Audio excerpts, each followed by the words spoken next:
Assalamualaikum warahmatullahi wabarakatuh. Semangat pagi Ananda semuanya. Apa kabar? Ustazah berharap Ananda semua selalu dalam keadaan sehat walafiat. Dan Ustazah berdoa semoga Ananda beserta keluarga selalu dalam lindungan Allah Subhanahu wa ta'ala. Amin. Baiklah, untuk Ananda semuanya, sebelum kita memulai pembelajaran pada hari ini, yuk sama-sama kita mengucapkan lafaz basmalah.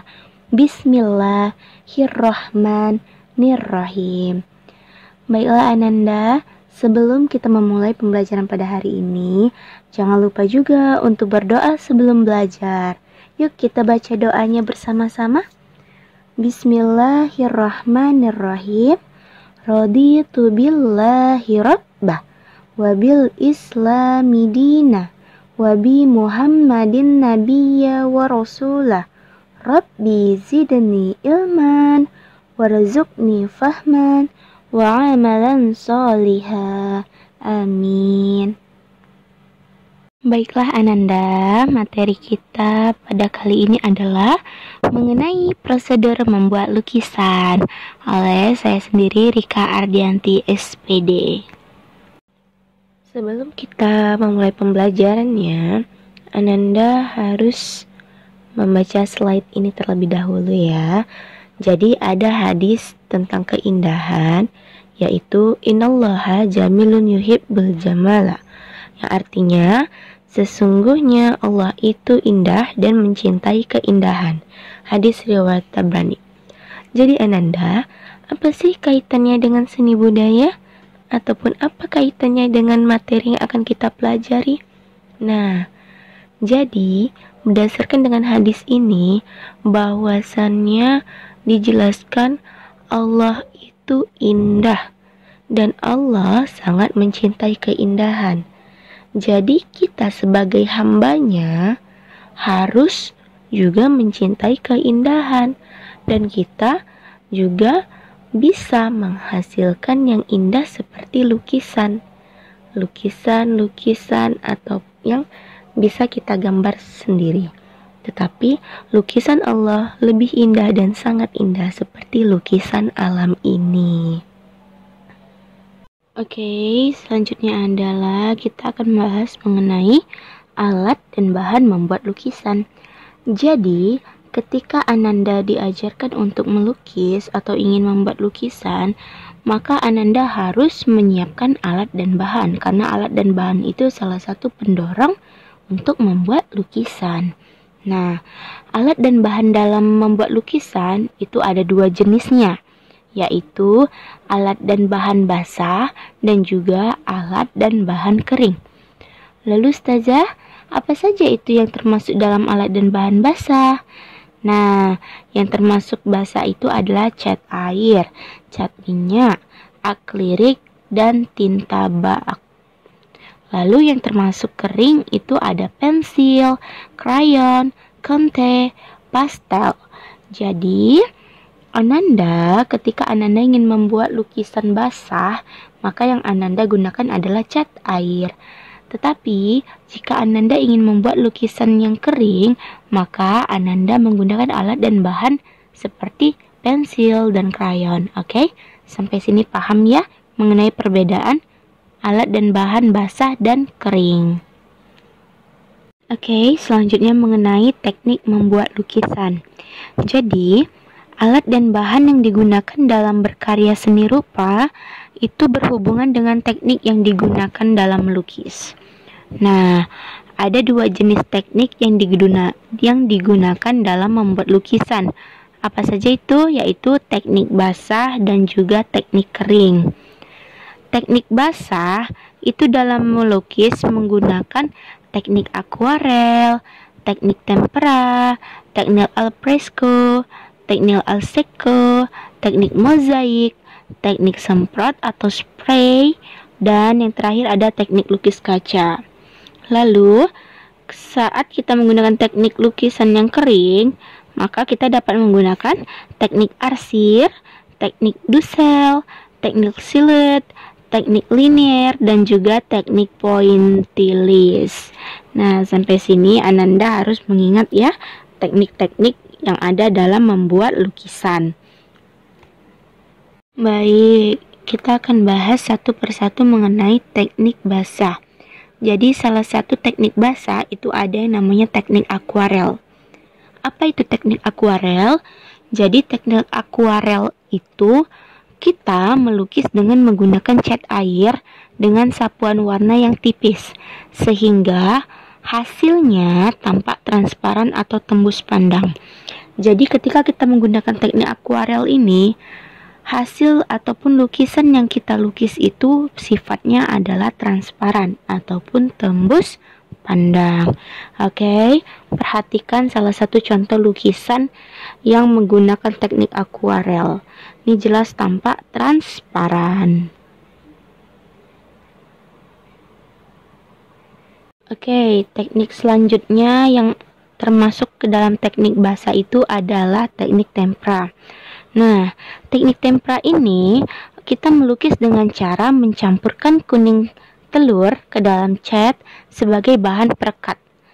Nah, ingat ya, jadi teknik tempera ini kita menggunakan kuning telur dan kita campurkan ke dalam cat yang dapat dijadikan sebagai bahan perekat. Jadi, media yang digunakan untuk menggambar ini adalah dinding. Nah, kita dapat melukis dinding itu menggunakan teknik tempera. Coba Ananda perhatikan lukisan yang ada pada video ini. Itu adalah salah satu lukisan yang digambar di dinding. Nah, lukisan ini menggunakan teknik tempera.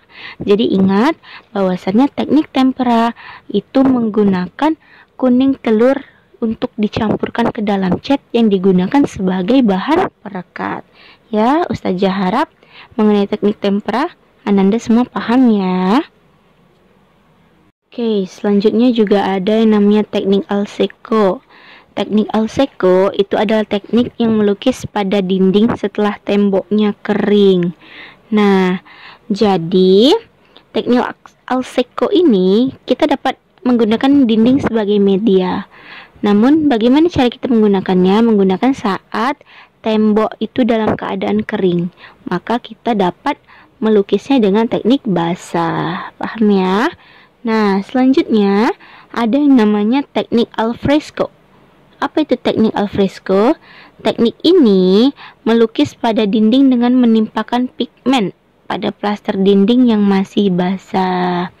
Lalu juga ada teknik lukis kaca yang menggunakan kaca, timah, kuningan, atau tembaga sebagai penyambung sehingga membentuk sebuah lukisan. Oke, selanjutnya ada yang namanya teknik semprot atau teknik spray. Teknik spray ini teknik melukis dengan cara menyemprotkan cat ke media lukis. Tujuannya apa? Tujuan menggunakan teknik ini untuk menghasilkan lukisan yang lebih halus dan tampak lebih visual. Jadi, teknik semprot atau spray ini juga menggunakan media dinding. Nah, caranya bagaimana? Caranya adalah catnya itu kita semprot sebagai media untuk melukis. Jadi cat itu disemprotkan ke dinding sebagai media dalam lukisan kita. Oke? Nah, lalu ada yang namanya teknik mozaik. Teknik mozaik ini juga termasuk dalam teknik basah. Teknik ini kita melukis dengan cara menempelkan pecahan kaca, porselin, butir mineral, batu berwarna atau biji-bijian yang disusun sesuai pola gambar. Nah, kalau teknik mozaik ini kita menggunakan biji-bijian dan lainnya itu kita tempel mengikuti pola. Nah, coba Ananda perhatikan pada video ini, jika di zoom nampak dengan seksama bahwasan ini adalah salah satu contoh lukisan menggunakan teknik mozaik, karena tidak dilukis menggunakan cat secara langsung tetapi menggunakan biji-bijian ataupun batu berwarna. Seperti itu ya, itu ketika kita menggunakan teknik mozaik. Oke, selanjutnya itu adalah teknik arsir. Nah, teknik arsir ini adalah salah satu teknik yang ada dalam teknik kering. Lalu, apa sih teknik arsir itu? Teknik arsir merupakan cara menggambar dengan garis-garis sejajar atau menyilang untuk menentukan gelap terang objek gambar, sehingga tampak seperti 3 dimensi. Jadi, teknik arsir ini menggunakan garis-garis yang sejajar, dan itu biasanya disejajarkan secara rapat, atau kita juga dapat menggunakan dengan cara menyilang. Paham ya mengenai arsir? Nah, selain teknik arsir juga ada yang namanya teknik Dussel. Teknik Dussel ini merupakan cara menggambar yang penentuan gelap terang objek gambar menggunakan pensil gambar yang digoreskan dalam posisi miring atau rebah. Jadi Dussel ini kita menggambar dengan menentukan gelap dan terangnya lukisan yang kita gambar itu yang menjadi objek itu dengan menggunakan pensil, ya. Paham ya? Jadi ini hampir sama dengan arsir. Bedanya arsir menyilang, kalau ini posisinya miring ataupun rebahan. Oke, selanjutnya adalah teknik siluet. Teknik siluet merupakan cara menggambar dengan menutup objek gambar dengan menggunakan satu warna. Nah, ingat ya, kalau teknik siluet ini kita cara menggambarnya itu dengan menutup objek gambar menggunakan satu warna saja. Misalnya, kita ingin menggunakan warna hitam, sehingga hasil dari gambar tadi hanya bentuk globalnya saja, paham ya? Jadi begitu juga kalau kita memilih warna merah, jadi hasilnya itu bakal merah. Selanjutnya ada teknik linier. Teknik linier merupakan cara menggambar objek dengan garis. Nah, ingat ya, linier itu garis. Jadi teknik ini kita melukis dengan cara menggunakan garis sebagai unsur yang paling menentukan. Boleh itu garis lurus ataupun garis melengkung. Yang terpenting dari teknik linier ini adalah teknik ini identik dengan garis saat melukis objek. Oke. Nah, teknik yang terakhir di dalam teknik kering itu ada yang namanya teknik pointillis. Nah, apa itu teknik pointillis? Teknik ini kita benar-benar membutuhkan kesabaran jika kita menggunakan teknik pointillis saat melukis. Kenapa? Karena teknik ini lebih khusus daripada teknik lainnya. Karena cara kerjanya itu kita menggunakan titik-titik untuk menghasilkan lukisan yang cantik. Jadi intinya teknik pointillis ini kita menggunakan titik-titik sebagai media untuk membuat lukisan yang cantik atau menawan. Biasanya pelukis menggunakan gradasi warna untuk mengatur gelap terang lukisan. Itu ya. Intinya teknik pointillis ini saat melukis kita menggunakan titik-titik. Siap? Paham? Nah, setelah membahas alat dan bahan, lalu juga membahas tentang teknik membuat lukisan, sekarang kita akan mengingat prosedur dalam membuat lukisan. Coba lihat yang kolom merah, itu yang pertama, kita harus menetapkan tema. Jadi, tentang tema, itu sudah Ustazah jelaskan sebelumnya pada video pembelajaran yang pertama. Tema-tema yang ada di dalam melukis itu ada berapa? Ada banyak ya, ada 6. Seperti hubungan manusia dengan dirinya, hubungan manusia dengan orang lain, hubungan manusia dengan alam sekitar, hubungan manusia dengan benda, hubungan manusia dengan aktivitasnya, dan ada hubungan manusia dengan alam khayal. Jadi langkah pertama dalam membuat lukisan, kita harus menetapkan temanya. Nah, boleh memilih salah satu dari tema yang sudah Ustazah sebutkan tadi. Lalu, yang kedua adalah setelah kita menetapkan tema, kita juga harus menetapkan media yang dipakai. Jadi, Media apa itu? Misalnya alat dan bahan apa yang akan kita pakai? Apakah alat dan bahan yang kering atau alat dan bahan yang basah? Nah, setelah menentukan itu, kita lanjut ke yang ketiga. Lihat kolom hitam, yaitu menentukan teknik berkarya. Jadi ketika kita ingin melukis, kita harus menggunakan salah satu teknik. Seperti yang sudah dijelaskan tadi, ada 7 teknik dalam teknik basah dan ada 5 teknik dalam teknik kering. Jadi boleh pilih salah satu, itu adalah langkah ketiga dalam membuat lukisan. Nah, selanjutnya apa? Selanjutnya kita membuat sketsa. Sketsa itu artinya pola. Jadi ketika misalnya kita ingin melukis gunung, maka kita juga harus membuat sketsanya dulu. Apa saja yang harus kita buat? Misalnya kita membuat sketsanya menggunakan pensil, sehingga pensil itu kan lebih tipis. Oke, ini jika menggunakan yang teknik kering. Kita menggunakan pensil sebagai alat dan bahannya. Kita gunakan pensil alat bahan sebagai alat untuk membuat sketsa atau pola. Nah, setelah kita membuat sketsanya, kita tinggal mewarnai dan menyempurnakan lukisan. Maka jadilah lukisan yang indah dan menawan. Jadi ingat prosedurnya ya, menetapkan tema, kedua alat dan bahan, ketiga tekniknya, keempat membuat sketsa atau pola, dan yang kelima adalah mewarnai. Nah, setelah memahami prosedur dalam lukisan, kita juga harus tahu apa saja unsur-unsur yang ada di dalam melukis. Jadi ada 8 unsur dalam melukis, yaitu titik dan bintik. Nah, coba perhatikan pada kolom yang merah mengenai titik dan bintik. Jadi titik itu adalah unsur dari seni rupa yang paling dasar dan paling kecil. Sedangkan bintik itu adalah unsur seni rupa yang setingkat lebih besar dari titik. Jadi yang paling kecil itu adalah titik, ya. Jadi dalam unsur melukis yang paling kecil adalah titik, dan yang lebih besar dari titik itu adalah bintik. Nah, selanjutnya adalah garis. Garis itu apa? Garis itu adalah perpanjangan dari unsur titik. Nah, ketika titik disusun, itu dapat membentuk sebuah garis. Yang ketiga itu ada bidang. Bidang itu adalah pengembangan dari garis yang membatasi suatu bentuk sehingga membentuk bidang yang melingkupi beberapa sisi. Lalu juga ada bentuk, lihat pada kolom yang berwarna ungu.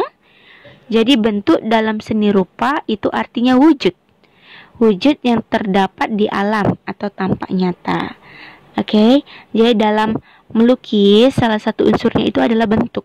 Bentuk yang seperti apa, nyata atau tidak, ya. Nah, biasanya kalau bentuk ini sifatnya adalah nyata karena tampak di mata. Lalu ada yang kolom pink, yaitu ruang.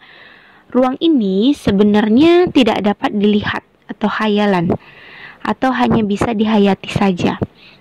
Ruang bisa dapat dihayati setelah kehadiran benda atau unsur garis dan bidang dalam kekosongan.